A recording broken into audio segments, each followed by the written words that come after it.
வச்சு எவ்வளவு வெரைட்டி நம்ம செஞ்சிருக்கோம். ஒன் டைம் இந்த மாதிரி கொஞ்சம் போல செஞ்சு பாருங்க, டேஸ்ட் அப்படி இருக்கும். இந்த ஸ்வீட் செய்யறதுக்கு 2 மேங்கோ நமக்கு மெயின் இன்கிரியன்ஸ். ஏன்னா மேங்கோ ஃப்ளேவரில் தான் இது சுத்தமாக இருக்க போகுது. அதனால இதுக்கு மெயினே வந்து மேங்கோ தான். ஸோ நான் இங்கே 2 மேங்கோ நல்லா வாஷ் பண்ணி க்ளீன் பண்ணி எடுத்திருக்கேன். ஸோ இதை வந்து நம்ம கட் பண்ணிக்கலாம். தோல் இல்லாமல் இதில் உள்ளே இருக்கல இந்த சதை இதுதான் நமக்கு வேணும். ஸோ இதை வந்து நான் கட் பண்ணி எடுத்துக்க போகிறேன். எல்லா மேங்கோவும் வந்து இதே மாதிரி கட் பண்ணி எடுத்துக்கலாம். கொட்டைகள் எல்லாம் சுற்றி இருக்கிற சதையும் வந்து எடுத்துக்கோங்க. ஸோ அதெல்லாமே வேஸ்ட் பண்ண வேண்டாம். ஸோ இது எல்லாத்தையுமே நான் கட் பண்ணி எடுத்து ஒரு கிண்ணத்தில் வச்சுக்கிறேன். இது பார்த்தீங்க அப்படின்னா ஒரு கரெக்டாக வந்து 1 கப் அளவுக்கு வந்து வந்திருந்தது. ஸோ இதை நம்ம என்ன பண்ண போகிறோம் அப்படின்னு பார்த்தீங்கன்னா, இதை மிக்சியில் சேர்த்து அரைக்க போகிறோம். இது அரைக்கும் போது இது கூட நம்ம வந்து சுகரையும் சேர்த்து அரைச்சிக்க போகிறோம். 1 கப் வந்து மேங்கோ இருந்துச்சுன்னா, ஸ்வீட் அதிகமாக இருந்துச்சுன்னா 1/2 கப் சுகர் எடுத்துக்கோங்க. மேங்கோட ஸ்வீட் கம்மியாக இருந்துச்சுன்னா 1க்கு 1 எடுத்துக்கலாம். இது கூட ஒரு 3 ஏலக்காய் சேர்த்து நான் ஸ்மூத்தாக அரைச்சி எடுத்துகிட்டு வந்துட்டேன். அரைச்சது ஒரு ஓரமாக இருக்கட்டும். நெக்ஸ்ட் பார்த்தீங்கன்னா ஒரு நான்ஸ்டிக் பேன் எடுத்துக்கலாம். இந்த ஸ்வீட் செய்கிறதுக்கு நான்ஸ்டிக் பேன் யூஸ் பண்ணிக்கோங்க, இல்லைனா கீழே வந்து பிடிச்சிக்கோங்க. ஸோ இதை வந்து நம்ம அப்படியே ஊற்றி விட்டுறலாம். இதில் நெய் எதுவுமே நம்ம யூஸ் பண்ண போடுறது கிடையாது. நெய் வந்து கம்மியாக 1 ஸ்பூன் நெய் வச்சு இந்த ஸ்வீட் நம்ம ரெடி பண்ண போகிறோம். இப்போ இது திக்காக இருக்குல்ல, இதை கைவிடாமல் கிளறிட்டே இருக்கணும். அடுப்பை வந்து லோ ஃப்ளேமில் வச்சுட்டு கிளறுங்க.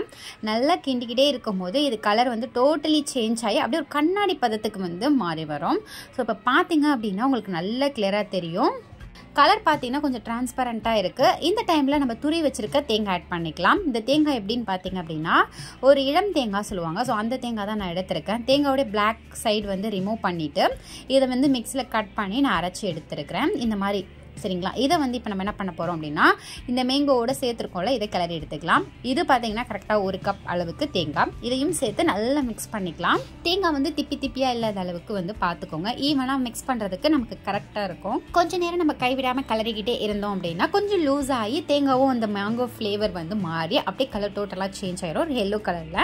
ஸோ இப்போ வந்து இது ரெடி ஆயிடுச்சுங்க. இது கூட நம்ம என்ன பண்ண போகிறோம் பார்த்தீங்கன்னா 1 ஸ்பூன் மட்டும் தான் நெய் சேர்க்க போகிறோம். இந்த அளவுக்கு திக்கானோன்னா நம்ம என்ன பண்ணணும்னா 1 ஸ்பூன் வந்து நெய் சேர்த்துக்கணும். இப்போயே ஆக்சுவலாக நான் வந்து பேனில் வந்து ஒட்டலை, உங்களுக்கு நல்லா தெரியும். ஸோ நம்ம வந்து ஒரு ஸ்மெல் கொடுக்கணும், கொஞ்சம் டேஸ்ட் வந்து நெய் இருந்தால் அதோடைய ஸ்வீட் நல்லா இருக்கும் அப்படின்றதுக்காக மட்டும்தான் நம்ம வந்து இங்கே என்ன பண்ண போகிறோம்னா ஒரே 1 ஸ்பூன் வந்து நெய் வந்து ஆட் பண்ண போகிறோம்.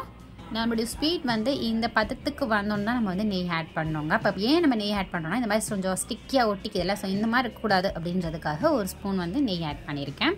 நெய் ஆட் பண்ணிவிட்டு கிளறி விட்டால் போதும்.